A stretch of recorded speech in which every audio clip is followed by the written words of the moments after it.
আল্লাহর পয়গম্বর বলেন, ইউরা যাহিরুহা মিন বাতিনিহা ওয়া বাতিনুহা মিন যাহিরিহা। ক্বালু লিমান হাযিহি ইয়া রাসূলুল্লাহ।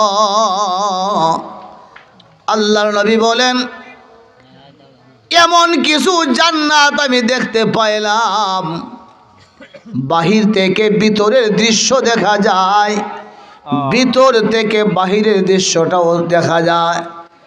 বাহির থেকে মানুষগুলো জান্নাতের ভিতরের অংশ দেখলে লোভ লালসা বেড়ে যাবে। হায়রে, যদি এই জান্নাতের মেহমান হতে পারতাম, এই নিয়ামতগুলো উপভোগ করতে পারতাম। এই কথা বলার পরে নবীর সাহাবারা বিশ্ব নবীকে লক্ষ্য করে বলে, নবী গো, এই উন্নত জান্নাতগুলো আল্লাহ কাদের জন্য বানাইছে? নবী বলে, সাহাবারা, আমার উম্মতের মধ্যে যেই মানুষের মধ্যে 4টি গুণ থাকবে, বলেন কয়টি গুণ? এই মানুষগুলোকে আল্লাহ পরকালে এই উন্নত জান্নাতের মালিক বানায়া দিবে। শুধু বলবো আর শুনবো, সুবহানাল্লাহ বলবো না আমল করব? আল্লাহর পয়গম্বর বলেন, প্রথম শ্রেণী হলো মানলানাল কালাম, যারা মানুষের সাথে সমাজে কথা বলে কর্কশ ভাষায় কথা বলে না, নম্র ভাষায় ভদ্র ভাষায় কথা বলে। অনেক সন্তানকে বাবা ডাক দিলে এমনভাবে জবাব দেয় মনে হয় যে মায়ের মুখী আছে না। আম্মা আব্বার সাথে হে গরম কথা, আর বউর কাছে মুরিদ নাইও। নরম হবে কার কাছে? যেখানে নরম হওয়ার ইয়া নহে গরম, আর যেখানে গরম হওয়ার ইয়া নহে নরম। কথা কোন ঠিক কিনা? অনেক মহিলা আছে স্বামীর সাথে কথা বলতে গেলে হে নরম কথা জানোই না, মনে হয় যে এলা স্বামী না, এ বাড়ির মনে কর্মচারী নাই। আর এই পথটা দেখাইছে কেটা? হে নিজই পয়লা দিন সোজা করলে কি এটা বেহা থাকলে হইলে? আমাদের কিতাবে একটা ঘটনা আছে, গুরবা কাস্তান্ত রুজে আব্বাল বায়া। মহিলা যদি বাঁকা পথে যায় এটার জন্য স্বামী দেয়।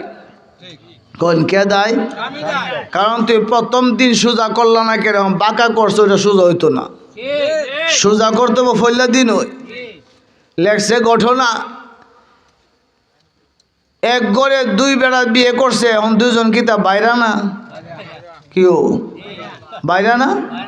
এখন বড় ভাইরা তার বউ তাকে এত ভয় পা, স্বামীর সামনে বয়ে কোনো কথাই কয় না, কিন্তু শুডুটা স্বামীর ডেম কেয়া।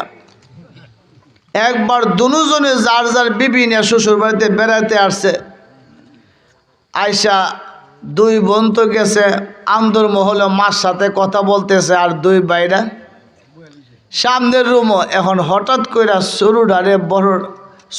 বড়ডারে কো, ভাই একটা কথা জানতাম, আপনি যেই গরু বিয়ে করছেন আমি তো, কিন্তু আমার কপালে যে কি, আমারটা তো আমার মানেই না, আর আমনেরটা এমন সোজা, জীবনে ঠুট লাইরা কথা কোনা, যে ব্যাপারটা কিতা? তখন বড়রা কইতেছে, আরে বিষয়টা হইল 1 মাস সন্তান হইতো, কিন্তু আমি বিয়ে করে যখন বউ নেওয়া যায়, বউ তো ফালকির ভিতরে, কির ভিতরে। আরে আমি তো সামনে হাঁটতাছি, তো আমি বাড়ির কাছে গিয়া দিই যে একটা বিড়াল আমরা বাড়ি গাড়া বয়ে রয়েছে, টান দিয়ে একটা ডাল ভাঙ্গে একবারে বিড়াল মারি লিছি। ইটা বিড়ি ফালকিতে দেখছে, দিকা যে একটা ডর হামাইছে, আরে বাবারি বিড়াল বয়ে রয়েছে, দোষ নাই মোষ নাই কুস্তা নাই, হুদুদি একবারে বিড়াল ঠান্ডা। আমি আওয়াজ করলে আমিও তো হেটান ডইমু, ওইটা যে একটা ডর ঢুকছে, অর্ধফোন তার ঠোঁট লাইরা কথা কনা শুরু বাইরা করতে হইলে আমি কাল্লা গিয়া একটা বিড়াল মারিলাম। এই 2 জনের কথা 2 বোন আবার শুনতেছে। তখন শুরুটাই বাহির ভিতর থেকে গুরবা কাস্তান্ত রুজে আব্বাল বায়াত, ফার্সিতে এটা বাংলাদেশের ঘটনা না, ফার্সি ভাষার কথা, পারস্য দেশের ঘটনা। তো সুডু বোনকে গুরবা কাস্তান্ত রুজে হাব্বাল বায়াত, বিড়াল মারলে পয়লা দিন মার তুইব। তুমি দুলা ভাইয়ের কাছে শিক্ষা গিয়ে মারবা, আমি জানি না ঘটনা, কথা ঠিক কি ঠিক না? তাহলে বোঝা গেল যদি বউ পাকা পথে চলে এই জন্য দায় কিন্তু হের স্বামী নিজই তাকে প্রথম দিন থেকে সোজা করে নাই, এই জন্য এটা বাঁকা পথে চলতে চলতে সোজা করতে গেলে সংসার ভাঙ্গে, আর সোজা হয় না। কথা বলে ঠিক কি ঠিক না?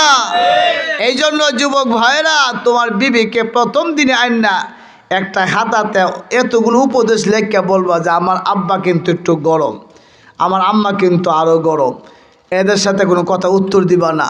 এরা কিছু বললো মনে কর তোমার আব্বা তোমারে কিছু বলতেছে, আমার আম্মা কিছু যদি শক্ত কথা বলে বুঝবা তোমার মা তোমারে দমক দিচ্ছে।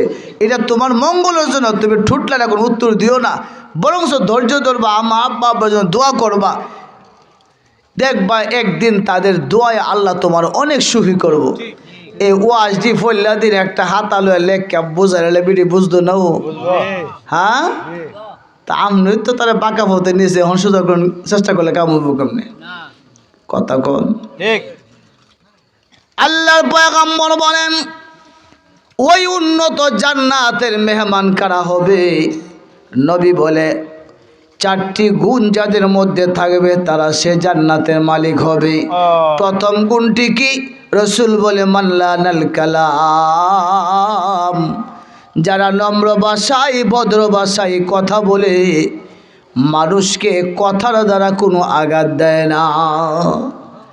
এ মুসলমান, তবে হাদিসের ব্যাখ্যার মধ্যে লেখা নম্র ভাষায় ভদ্র ভাষায় কথা কার সাথে বলবেন? কিছু কিছু জায়গা আছে সেখানে নম্র ভাষা কথা বলা নিষেধ, এখানে কর্কশ ভাষায় কথা বলতে হবে, হাদিসের শিক্ষা। এটা কেমন জায়গা? যদি ব্যাংকে যান কোনো মহিলা অফিসার, দোকানে গেলেন মহিলা অফিসার, ক্যাশের মধ্যে মহিলা আসেনি, অথবা আপনি পুরুষ ব্যবসা করেন, আপনার দোকানে কাস্টমার আসছে মহিলা, এই ক্ষেত্রে আল্লাহর নবী মহিলাদেরকে বলে ভিন্ন পুরুষের সাথে যখন কথা বলবা কথার মধ্যে যেন কোনো মজা না থাকে, কি না থাকে, কর্কশ ভাষায় কথা বলবা, যার রাগ নাই তারও যেন রাগ উঠে। তাহলে এই কথার মধ্যে মজা না থাকলে তোমার প্রতি কোনো পুরুষের আকর্ষণ হবে? হারি বাবারি কি মজার আলাপ! এই মজা তার মুখে আছে, তার স্বামী আগে জীবনেও জানতো না। যেই মজা অন্য সাথে কথা বলতে গিয়া এমন মজা লাগা, মনে হয় যে তার মুখ থেকে মধু জয়রা পড়তেছে, খাঁটি মধু আছে না ও? হে মহিলা, তোমার মুখে এত জাদু, এত মধু, এই জাদু আর এই মধু থাকতে তোমার স্বামী রে তুমি জাদু আর মধু দিয়া তাকে তুমি নামাজি বানাইতে পারো না কেন? তোমার এই মজা অন্যের সাথে কেন? কথা বলেন ঠিক কি ঠিক না? ঘরের দেবরের সাথে বাবি যদি প্রয়োজনে কথা বলন লাগে বলবো নি, বলবো, পর্দার বাহির থেকে বলবো, কিন্তু নবী হাদিসে শিক্ষা দিছে বাবি যখন দেবরের সাথে বাসরের সাথে কথা বলবে, এক পরিবারে থাকে যেহেতু পর্দা কইরাও সময়ে কথা বলার প্রয়োজন হতে পারে, একটা জিনিস আনতে গেছে, তখন যদি কথা বলার প্রয়োজন হয়, কথার জন্য কোনো মজা না থাকে, এটা নবী শিখাইছে। এখন দেয়া যায় স্বামীর সাথে কথার কোনো মজা নাই, হয় দেবরের সাথে সব মজা। বোঝা গেল যেখানে মজা সেখানে নাই, যেখানে বেমজা হিয়ারে সব মজা ডালে। কথা কোন ঠিক ঠিক না? আল্লাহর পয়গম্বর বলে মানলানাল কালাম, যারা নম্র ভাষায় ভদ্র ভাষায় কথা বলে এই মানুষগুলো জান্নাতের মেহমান হবে। ওয়া আতআমাত তাআম, নবীজি বলেন যারা মানুষকে স্বেচ্ছায় খানা খাওয়ায়, আমাদের দেশে মানুষ খেতে চায়, খাওয়াইতে চায় না। কথা কোন ঠিক নেই? যারা মানুষকে খানা খাওয়ায়, গরিব দুঃখীরে খানা খাওয়ায়, এই মানুষকে খাবার খাওয়ানোর অভ্যাসটা যাদের আছে, আল্লাহর নবী বলেন এর জন্য আল্লাহ তাকে ওই উত্তম জান্নাতের মেহমান বানাবে।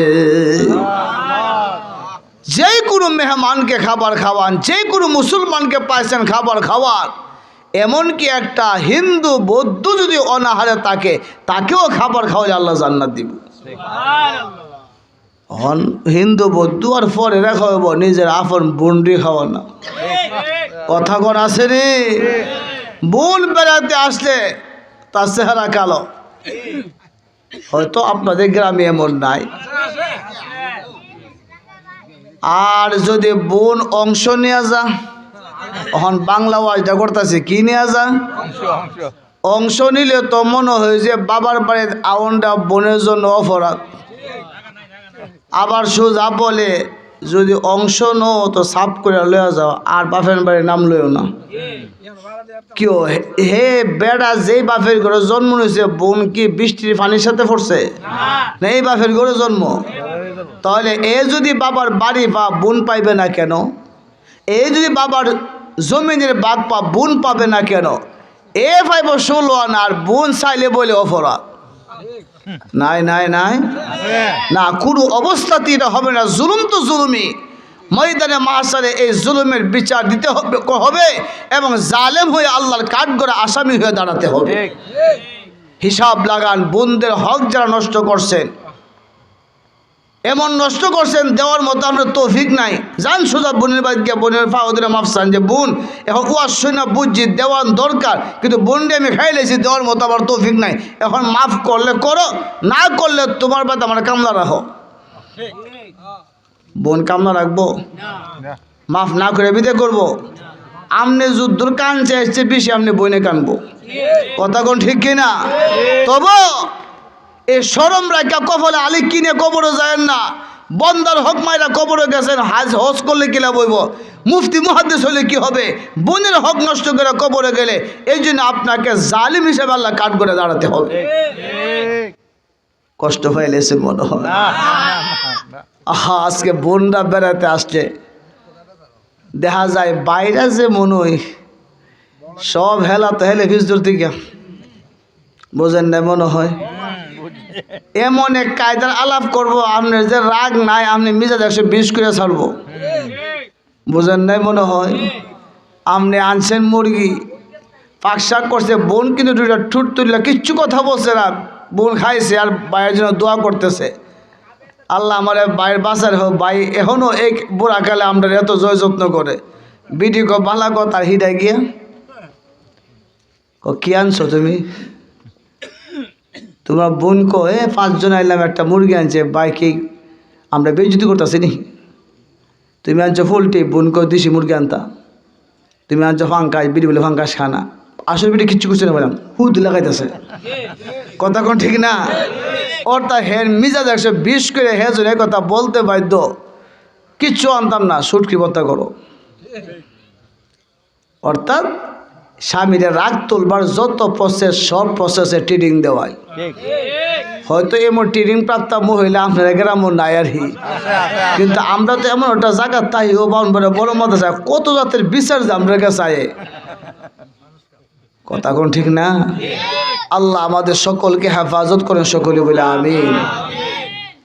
মান্না তো আমার তো আম। আল্লাহ নবী বলেন যারা মানুষকে খাবার খাওয়ায় এই মানুষগুলোকে আল্লাহ সে উন্নত জান্নাতের মেহমান বানাবে। ওয়া আফশাস সালাম, ওই যে আমি হাদিসটা বললাম, মুসলমানের কাছে মুসলমান পাওনা হলো 5টি। 1 নাম্বার রদ্দুস সালাম, সালাম দিলে সালামের জবাব দেওয়া, মনে আসেনি? এখন যে হাদিসটা বললাম, যারা সালাম নিজ থেকে আগে দেয়, আমি আপনাকে সালাম দিলাম, আমি আপনার কাছে সালামের জবাব পাও না, কিন্তু এই হাদিসে আমার রাসূল বলেন জান্নাত যদি পেতে চাও সালামের অপেক্ষায় থেকো না, মুসলমানকে পাইলে তুমি আগে সালাম দাও। যে মানুষটা আগে সালাম দেওয়ার অভ্যাস করবে আল্লাহর নবী বলেন তাকে আল্লাহ সেই জান্নাতের মেহমান বানাবে। যারা আগে সালাম দেয় বুঝতে হবে তাদের মধ্যে হিংসা নাই, অহংকারী নাই। কিন্তু আমাদের সমাজ ব্যবস্থা সম্পূর্ণ বিপরীত। মসজিদ কমিটির সভাপতি অনেক ক্ষেত্রে বলে ইমাম সাহেব আমার সালাম দিল না, আছে না? সেক্রেটারি বলে আমার ইমাম সাহেব সালাম দিল না। ক্যাশিয়ার বলে বেতনটা আমার হাতে দেয়, এরপর আমার সালাম দেয় না। এরে মুসলমান, নবী কি বলছে? ইমাম সাহেব কমিটিতে সালাম দেওয়ার জন্য। আমার নবী বলছে জান্নাত ইমামেরও দরকার, জান্নাত মুসল্লিদেরও দরকার। যদি আমি ইমাম হয়ে আগে সালাম দেই আমি জান্নাত পাবো, আমি মুসল্লি হয়ে ইমামরে সালাম দিলে আমিও জান্নাত পাবো। কথা কোন ঠিক কিনা? এই জন্য মুসলমান আমরা কি সালামের অপেক্ষায় থাকবো না আগে সালাম দিব? আল্লাহর নবী বলেন যারা সালাম দিবে এই সমাজে, যেই সমাজে সালামের প্রচলন থাকবে, নবী বলেন সেই সমাজে ঝগড়া ফাসাদ থাকবে না। ঝগড়া বন্ধ করার ঔষধ কি? বলেন ঝগড়া বন্ধ করা ঔষধ কি? সালাম কি পাওয়ার অপেক্ষায় থাকবো নাকি নিজে আগে সালাম দেব? এ মুসলমান, মক্তবে বাচ্চাদেরকে ইমাম সাহেব সালামের শিক্ষা দেয়, কিন্তু বাচ্চা যদি গড়ে গিয়া তার আম্মারে সালাম দে মাও হাসে, মনে করে সালাম বুঝি মহিলারে দেওয়ার নাই। এ মুসলমান, গড়ে সালাম চালু করেন। আল্লাহর নবী বলে উম্মতেরা গড়ে যখন ঢুকবা গড়ের দরজার সামনে দাঁড়ায়া সালাম দিবা। এই কথা বলে রসুল বলেন যদি তুমি খালি ঘরেও প্রবেশ করো তবে খালি ঘরে সালাম দেয়া ঢুকো। সাহাবী ডেকে বলি আর রাসূলুল্লাহ, যদি আমি জানি ঘরে কেউ নাই, ঘরের তালা আমি নিজে খুলে আমি প্রথমে ঘরে ঢুকলাম, ঘরটা এতক্ষণ তালা ছিল, ঘরের মধ্যে কোনো মানুষ নাই, আমি খালি ঘরে কাকে সালাম দেব? রসুল বলে খালি ঘরেও ঢুকতে তুমি সালাম দিবা, কারণ তুমি ঢোকার আগেই ঘরে ফেরেশতা আছে, তোমার সালামের জবাব ফেরেশতারা দিবে। তাহলে আমরা সালাম দিব কি দিব না? আজ থেকে প্রতিজ্ঞা করেন, বাজারে রাস্তাঘাটে হাটে ঘাটে মাঠে যেখানে যাব, মসজিদে যাব, ঘরে যাব, আমার মুখ থেকে প্রথমে সালাম বের হবে। রাজি আছি? এ মুসলমান, সালাম কি কোনো প্রেস্টিজের বিষয় যে আমি আগে দিব কেন, আমি তো বড় নেতা? হ্যাঁ, আচ্ছা বলেন তো আমার নবীর সে বড় কেউ আছে? নবীর একজন খাদেম ছিল হযরত আনাস রাদিয়াল্লাহু তাআলা আনহু, ছোট্ট খাদেম। হযরত আনাসের আম্মা হযরত আনাসকে নবীর কাছে দিয়ে গেছে, নবী আমার এই বাচ্চার আমনে খেদমত করবো। সুবহানাল্লাহ। মা নবীর খেদমতে নিজের ছেলে রেখে গেছে, ছেলে খেদমত করছে 10 বছর। ক বছর? আনাস বলে 10 বছরের ভিতরে একটা দিন শুনলাম না নবী আমারে দমক দিতে আর বলতে এ কাজটা এইভাবে করলি কেন, এই কথাটাও বলছে না, নবী এত আদর আমারে করছে। হযরত আনাস বলেন আমি আমার 10 বছরের খেদমতের ইতিহাস ও নবীর সাহাবারা তোমাদেরকে আমি বলি, 10 বছরের ভিতরে আমি একজন খাদেম, নবীরে কোনোদিন আমি আগে সালাম দিতে পারি নাই। দু জাহানের বাদশাহ নিজের ছোট্ট খাদেম রে নবী নিজে আগে সালাম দেয়। বিশ্ব নবীর খাদেম হযরত আনাস বলেন একদিন আমি লক্ষ্য করলাম নবীজি মসজিদের দিকে আসতেছে। নবী কোথাও বের হয়েছিল দাওয়াতের কাজে, আজান হবে নবী মসজিদের দিকে আসতেছেন। হযরত আনাস বলেন আমিও রাস্তায় দাঁড়িয়েছিলাম এমন একটা জায়গায় যেখানে নবী আসতেছে, আমি লক্ষ্য করে একটা দেওয়াল দেখা যায়। যদি আমি দেওয়ালটা আড়ালে দাঁড়ায়া যাই তাহলে আজকে যেই কোনো মূল্যে আমি নবীকে আগে সালাম দিতে পারবো। হযরত আনাস বলে আমি দেওয়ালে আড়ালে দাঁড়ায় গেলাম, অপেক্ষা আছি নবী যখন এই দেওয়ালের কাছাকাছি চলে আসবে, নবীজির জুতার আওয়াজ যখন আমি শুনতে পাবো, আজকে যেই কোনো মূল্যে আমার নবীর আমি আগে সালাম দেব।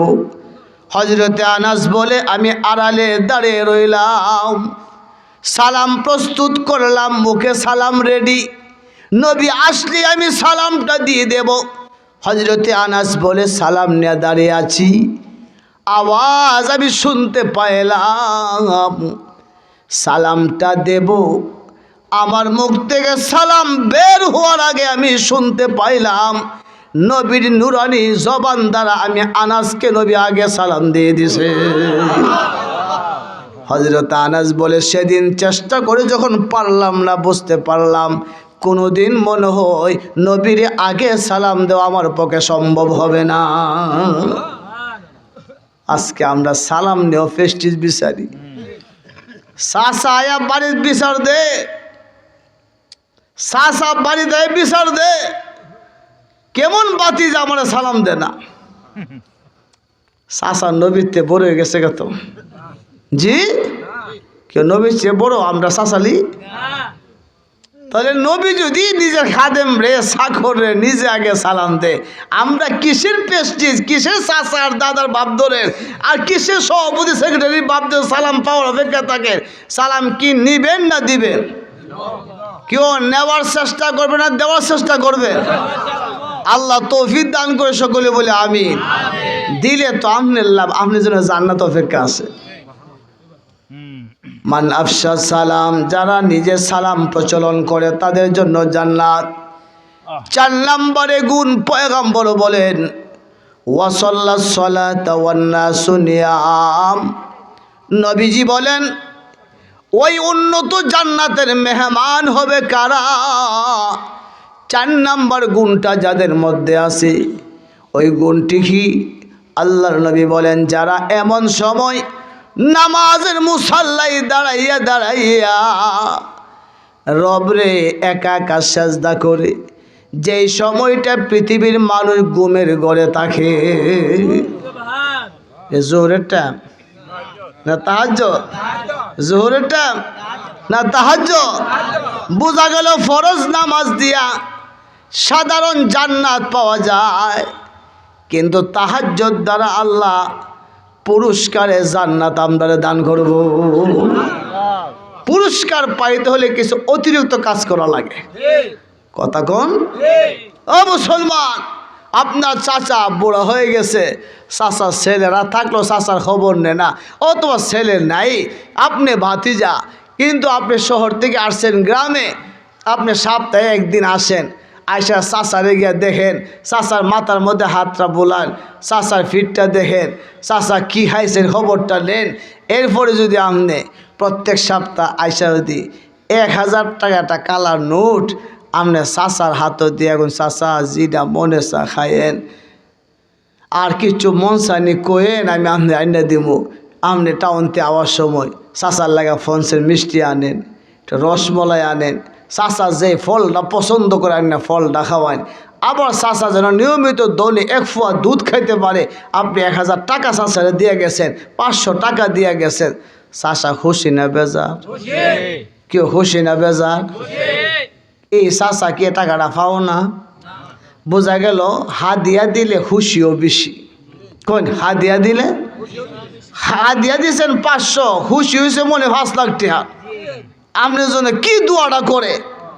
আর এই চাচার কাছ থেকে আপনি বিদেশ যাওয়ার উদ্দেশ্যে বা শহরের দোকান দিবেন ব্যবসার উদ্দেশ্যে 1 লাখ টাকা হাওলাত নিয়েছেন চাচা, 1টা মাস পরে আপনি দিয়ে দিব, আমার 1 মাসের জন্য 1 লাখ টাকা হাওলাত দিন, একটা জমিন তো বেচছেন শুনছি, চাচা আপনি 1 লাখ টাকা হাওলাত দিছে, 1 মাস পরে এই হাওলার টাকাটা চাচারে দিবার জন্য আইছেন, চাচা বুঝি কব যা তুমি আমার দান করছো না পাওনাটি? হ্যাঁ, আচ্ছা আপনি 1 লাখটা পাওনাটা দিয়ে এখন চাচা নেন, আপনার এটা দান করলাম, এটা দান না পাওনাটি? হ্যাঁ, তো বোঝা গেল পাওনা টাকা 1 লাখ দিলে এত খুশি না, 500 টাকা হাদিয়া দিলে যে খুশি হোক। ফরজ নামাজ এটা পাওনা, এটা দিতেই হবে আল্লাহকে, আর নফল নামাজ এটা অতিরিক্ত হাদিয়া, এই অতিরিক্ত হাদিয়ার দ্বারা পাওনা টাকা আছে, যেমন চাচা হাদিয়া দিলে খুশিও, আমার আল্লাহকে ফরজ নামাজে যে তাহাজ্জুদ নফল নামাজ পড়লে আমি এর চেয়ে বেশি খুশি হব। এই জন্য আমার শেখ আল্লামা আহমদ শফি রহমতুল্লাহ আলাইহি তিনি প্রায় আমাদেরকে বলতেন কোন অলি অলি হতে পারে না তাহাজ্জুদের নামাজ ছাড়া। কোন অলি অলি হতে পারে না তাহাজ্জুদের নামাজ ছাড়া। এখন তো আমরা দেশে অলি অভাব নাই, শালু কাপড় বানলই কথা কন। এই বন্ড আমরা সমাজে আসেনি। আল্লাহ বন্ডদের বন্ডামি থেকে আমাদের ইমানকে হেফাজত করেন। সকলে বলে আমি কয়টা গুণ থাকলে ওই জান্নাত পাওয়া যায়? নরম ভাষায় কথা বলেন। কি ভাষা?